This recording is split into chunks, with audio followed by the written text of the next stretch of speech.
தூது செல்லவும் சேதி சொல்லவும் நாதியின்றி நானே பாடுகின்றதை காதில் கேட்குமோ பொறியில் வீழ்ந்த மானே காதல் என்பதே பாவம் என்பதாய் தீர்ப்பு சொன்னதாரோ தூய காதலை தூர தள்ளியே தீயை மூட்டுவாரோ வஞ்சிப்பூவும் வாழுமோ இல்லை தீயில் வேகுமோ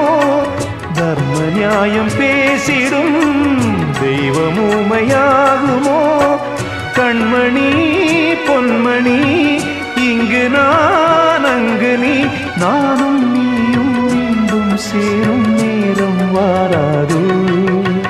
நீதானே நாள்தோறும் நான் பாட காரணம் நீ என்